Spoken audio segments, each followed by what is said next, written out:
नमस्कार, उत्तराखंड समाचार में आपका स्वागत है। मैं देवेंद्र प्रसाद। सबसे पहले मुख्य समाचार। राज्य में आज मिले कोरोना के 20 नए मामले, 845 है एक्टिव मरीजों की संख्या। अब तक 1745 कोरोना संक्रमित हो चुके हैं ठीक। सीबीएसई की 10वीं और 12वीं की परीक्षाएं रद्द। इंटरनल परीक्षा के अंकों के आधार पर छात्रों को किया जाएगा प्रमोट। 12वीं के छात्र फिर से दे सकेंगे इंप्रूवमेंट परीक्षा। केंद्रीय स्वास्थ्य मंत्री डॉक्टर हर्षवर्धन ने ई ब्लड सर्विसेज मोबाइल एप्लीकेशन का किया शुभारंभ। कोविड-19 से निपटने के लिए शुरू की गई सेवा। ऑनलाइन 4 यूनिट तक ब्लड की कर सकेंगे डिमांड। और कैबिनेट मंत्री मदन कौशिक बोले, अपने राज्यों की अनुमति लेकर आ सकेंगे कांवड़िए। सीमित संख्या में ही आने की अनुमति। व्यापारियों की जगन्नाथ रथ यात्रा की तर्ज पर छूट देने की मांग। अब खबरें विस्तार से। राज्य में कोरोना के मामले लगातार बढ़ते जा रहे हैं। दोपहर में स्वास्थ्य विभाग की ओर से जारी हेल्थ बुलेटिन के अनुसार राज्य में आज कोरोना के 20 नए मामले सामने आए हैं। कोरोना मरीजों की कुल संख्या बढ़कर 2642 हो गई है। राज्य में 845 एक्टिव केस हैं, जबकि अब तक 35 कोरोना पॉजिटिव लोगों की मृत्यु हो चुकी है। राहत की बात यह है कि 1745 कोरोना संक्रमित ठीक होकर घर जा चुके हैं। हेल्थ बुलेटिन के अनुसार आज उधम सिंह नगर में 11, देहरादून में 4, हरिद्वार और पौड़ी में 2 और टिहरी में 1 मामला सामने आया है। सीबीएसई ने 10वीं और 12वीं की 1 से 15 जुलाई तक होने वाली परीक्षाएं रद्द कर दी हैं। परीक्षाएं रद्द करने को लेकर कुछ अभिभावकों ने सुप्रीम कोर्ट में याचिका दायर की थी। सीबीएसई ने अपने फैसले से सुप्रीम कोर्ट को अवगत कराया है। 3 राज्यों ने भी कहा था कि प्रदेश में लगातार कोरोना के मामले बढ़ रहे हैं, जिसके चलते परीक्षाएं अभी तक कराई जा सकती हैं। सुप्रीम कोर्ट कराई नहीं जा सकती हैं। सुप्रीम कोर्ट ने सीबीएसई से पूछा कि क्या परीक्षाएं रद्द की जा सकती हैं। इसको लेकर सॉलिसिटर जनरल तुषार मेहता ने सुप्रीम कोर्ट में जानकारी देते हुए कहा कि फिलहाल सीबीएसई ने 10वीं और 12वीं की परीक्षाएं रद्द कर दी हैं। छात्रों को पिछले 3 इंटरनल परीक्षा के अंकों के आधार पर प्रमोट किया जाएगा। साथ ही हालात सामान्य होने के बाद इंप्रूवमेंट के लिए 12वीं के छात्रों को दोबारा परीक्षा देने का विकल्प भी दिया जाएगा। केंद्रीय स्वास्थ्य और परिवार कल्याण मंत्री डॉक्टर हर्षवर्धन ने ई ब्लड सर्विसेज मोबाइल एप्लीकेशन का शुभारंभ किया। इंडियन रेड क्रॉस सोसाइटी की ये पहल कोविड-19 से निपटने के लिए शुरू की गई है। डॉक्टर हर्षवर्धन ने इस अवसर पर कहा कि जरूरतमंद लोग इस ऐप पर पंजीकरण करा सकते हैं। इससे लोग इस बात की जानकारी ले सकते हैं कि उनको कहां से ब्लड मिलेगा। उन्होंने बताया कि इसके जरिए लोग अधिकतम 4 यूनिट तक ब्लड की मांग कर सकते हैं।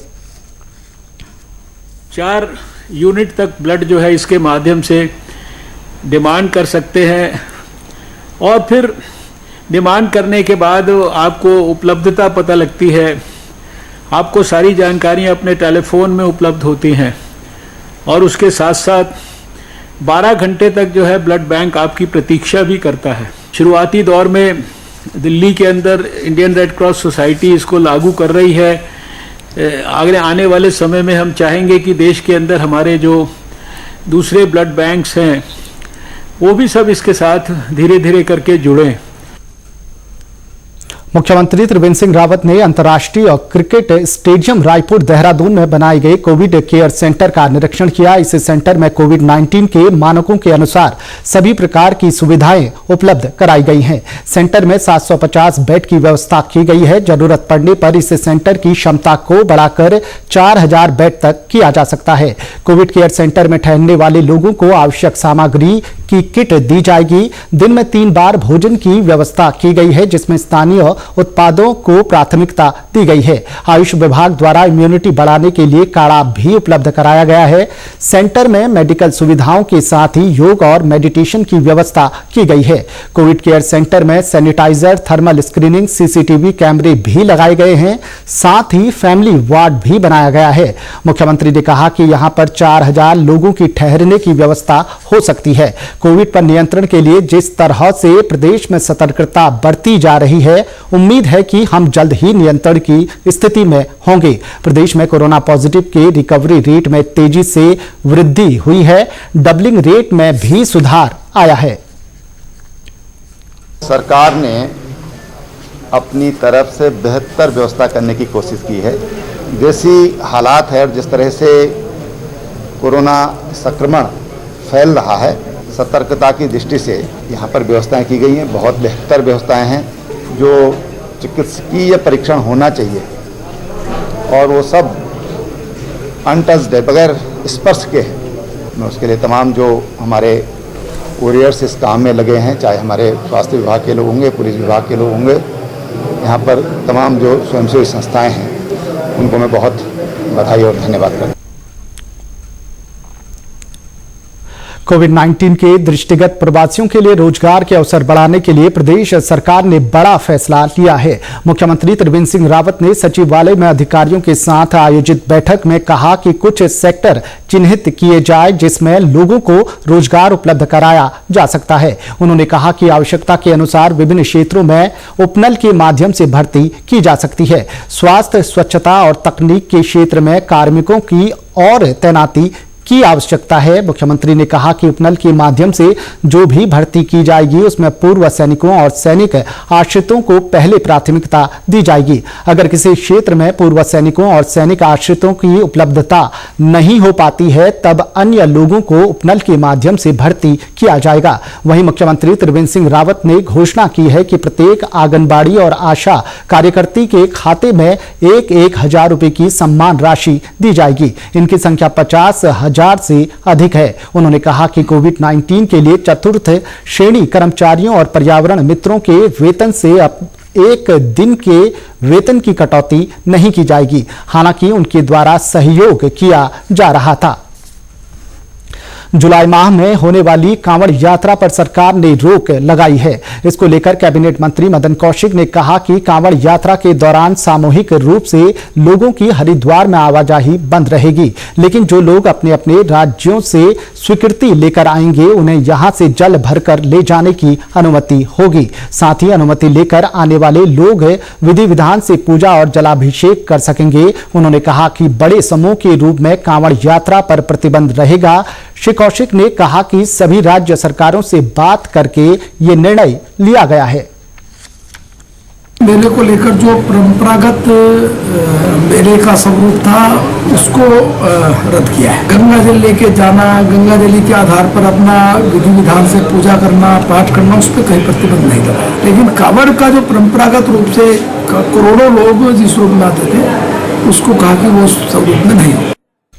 वहीं हरिद्वार के व्यापारियों और होटल एसोसिएशन ने पुरी की जगन्नाथ यात्रा की तरह प्रतिबंधों के साथ सीमित रूप में कांवड़ यात्रा चलाने की मांग की है। जिला व्यापार मंडल के अध्यक्ष सुरेश गुलाटी का कहना है कि जिस प्रकार उच्चतम न्यायालय के आदेशों के बाद जगन्नाथ यात्रा सीमित रूप में चलाने की इजाजत दी गई, उसी तरह कांवड़ यात्रा पर निर्णय लिया जाना चाहिए। निवेदन रहेगा कि जैसे जगन्नाथपुरी में वो यात्रा निकली है और कुछ गाइडलाइन के साथ निकली है, ऐसे ही कांवड़ यात्रा हरिद्वार में आरंभ हो और उसका रजिस्ट्रेशन करा के जितने भी यात्री हरिद्वार में हम सुगमता से ला सकते हैं, 20,000, 30,000, 50,000 पर डे, अगर हम उसको चालू कर देंगे हरिद्वार का व्यापारी थोड़ा सा ऊपर जरूर उठेगा और पूरे हरिद्वार के व्यापारी इसका स्वागत करेंगे। वहीं होटल एसोसिएशन के अध्यक्ष कुलदीप शर्मा का कहना है कि कांवड़ यात्रा लोगों की धार्मिक आस्था से जुड़ी है, इस पर पूर्ण प्रतिबंध लगाना उचित नहीं है। उन्होंने कहा कि सरकार जो भी निर्देश देगी उसका पालन किया जाएगा।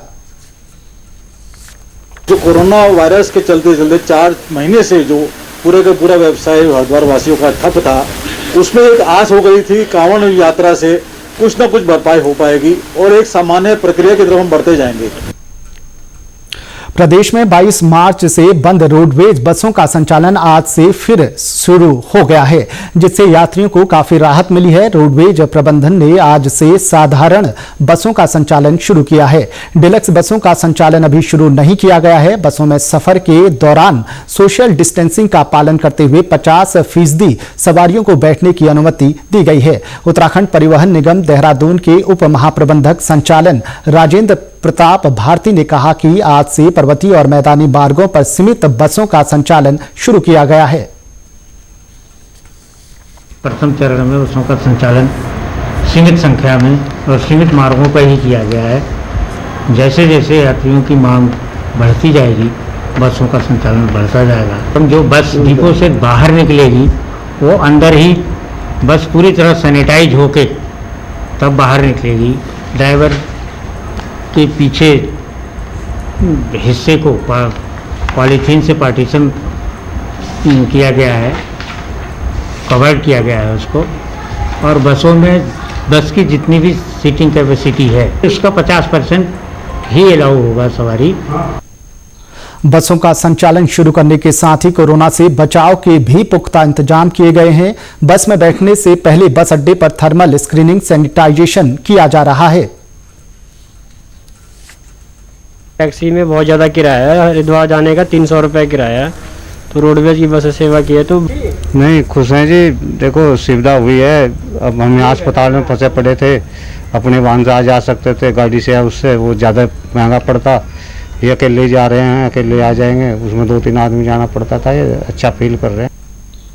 उधम सिंह नगर में भी रोडवेज बसों का संचालन फिर से शुरू हो गया है। रुद्रपुर बस टर्मिनल से हल्द्वानी, काशीपुर, खटीमा और टनकपुर रूटों पर बसें चलाई गई। सहायक महाप्रबंधक राकेश कुमार ने बताया कि सामान्य दिनों में लगभग 8 से 9 लाख रुपए की आमदनी प्रतिदिन होती थी, लेकिन पिछले 3 महीनों के दौरान 7 करोड़ से ज्यादा का नुकसान हो चुका है। हम सैनिटाइज कर रहे गाड़ियाँ, जो हमारे पैसेंजर हैं उनको चेक करके गाड़ी में बैठा रहे हैं, आप सैनिटाइज करवा रहे हैं और आपका थर्मल स्कैनिंग भी कर रहे हैं उनकी। बाकी सुविधा सब जो है कंडक्टर को भी कहा गया है रास्ते में ध्यान रखें, सोशल डिस्टेंसिंग का ध्यान रखें और मास्क लगा के चलें। सभी लोग पैसेंजरों को ऐसा अवेयरनेस किया जा रहा है। हमारी इनकम लगभग 8-10 लाख रहती थी हमारे डिपो की। पौड़ी गढ़वाल के जयहरीखाल ब्लॉक के मंदौली गांव के युवा ने स्वरोजगार की मिसाल पेश की है। मनोज रौतेला पहले रुद्रपुर की एक निजी कंपनी में नौकरी करते थे, लेकिन घर का खर्च नहीं चल पा रहा था। मनोज ने नौकरी छोड़ दी और अपने घर आकर खेतीबाड़ी शुरू की। उन्होंने अभी तक लगभग 200 नाली बंजर जमीन को आबाद किया, जिसमें विभिन्न प्रकार की सब्जियां वे उगा रहे हैं। साथ ही बागवानी, मुर्गी पालन और मछली पालन भी किया है। मनोज ने बताया कि गांव वालों से ही बंजर जमीन 20 साल की लीज पर ली है। कोरोना के कारण घर लौटे प्रवासियों के कारण उनकी सब्जी गांव में ही बिक रही है। मैंने फिर रिवर्स गांव की तरफ आया और पूरी जमीन 20 साल से जो बंजर पड़ी थी सारी गांव की जमीन भी लीज पे ले ली अपने नाम पे और 20 साल के लिए लीज पे ले रखी है। और अभी कम से कम मैं इस पे 200-300 नाली जमीन पे मैं काम कर रहा हूँ। खेती के साथ साथ मैंने मत्स्य पालन में एक तालाब बना रखा है अपने खेत में, जो कि 16/18 का तालाब है और इसमें मछलियाँ डाल भी रखी है। उसके बाद अभी मैंने पोल्ट्री फार्म का भी काम शुरू किया है, जिसमें कि मेरे पास 250 बच्चे हैं। अभी 80% तो गाँव में ही सप्लाई हो जा रही है, मुझे कहीं जाने की जरूरत नहीं पड़ती, लोग खेत से ही लेने के लिए खेत में ही पहुँच जाते हैं। वहीं उनके साथ काम करने वाले कृष्णा प्रसाद कहते हैं कि पहले रोजगार की तलाश रहती थी, लेकिन अब सब्जी उत्पादन और मुर्गी पालन से ही घर की आर्थिकी भी मजबूत हो रही है। पहले से ठीक ठाक चल रहा है। अब पहले तो समझते थे कहाँ रोजगार मिलेगा, कहाँ दिहाड़ी मिलेगी, लेकिन जब से इनके साथ जुड़े हैं तो रोजगार की परेशानी दूर हो गई। अब न खर्चा पानी सब ठीक चल रहा है। मानसून की पहली बारिश से किसानों के चेहरे खिल उठे हैं। बागेश्वर में इस समय धान की रोपाई चल रही है। परंपरागत तरीके से की जाने वाली धान की रोपाई में परिवार के साथ ही आसपास के लोग भी पूरा सहयोग करते हैं। पहाड़ों में जिन जगहों पर पानी का अभाव होता है, वहां धान की रोपाई के लिए ग्रामीण बरसात का इंतजार करते हैं। पूरे खेत बिल्कुल लाल हो रखे थे मिट्टी से, अभी उनमें हरियाली दिखेगी। हमारे जानवरों के लिए भी थोड़ा बहुत चारा उपलब्ध हो पाएगा, जो कि अभी तक हम लोग निराश थे, उससे काफी उम्मीदें बढ़ी हैं हमारी। बागेश्वर जिले में लगभग 15,000 हेक्टेयर में किसान धान की खेती करते हैं। यहां ज्यादातर खेती सिंचाई के लिए बारिश पर निर्भर करती है। खरीफ का सीजन चल रहा है, क्योंकि धान की रोपाई बहुत जगहों पर चल रही है, तो बारिश तो बहुत ही अच्छी है। बारिश से ही ये फसल अच्छी होगी, जो कि अभी समय जहाँ पर नमी नहीं थी, जहाँ रेनफेड एरिया था, जहाँ धान बो दिए गए थे पहले से, तो उसके लिए बहुत अच्छा हुआ कि वो बढ़वार जल्दी हो जाएगी। समय पर मानसून के पहुंचने से किसानों को उम्मीद है कि धान की फसल अच्छी होगी। उत्तराखंड के समाचारों में बस इतना ही। चलते चलते मुख्य समाचार एक बार फिर।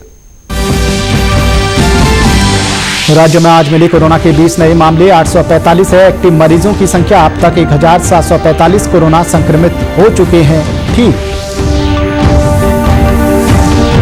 सीबीएसई की 10वीं और 12वीं की परीक्षाएं रद्द। इंटरनल परीक्षा के अंकों के आधार पर छात्रों को किया जाएगा प्रमोट। 12वीं के छात्र फिर से दे सकेंगे इंप्रूवमेंट परीक्षा। केंद्रीय स्वास्थ्य मंत्री डॉक्टर हर्षवर्धन ने ई ब्लड सर्विसेज मोबाइल एप्लीकेशन का किया शुभारंभ। कोविड-19 से निपटने के लिए शुरू की गई सेवा। ऑनलाइन 4 यूनिट तक ब्लड की कर सकेंगे डिमांड। और कैबिनेट मंत्री मदन कौशिक बोले, अपने राज्यों की अनुमति लेकर आ सकेंगे कांवड़िए। सीमित संख्या में ही आने की अनुमति। व्यापारियों की जगन्नाथ रथ यात्रा की तर्ज पर छूट देने की मांग। नमस्कार।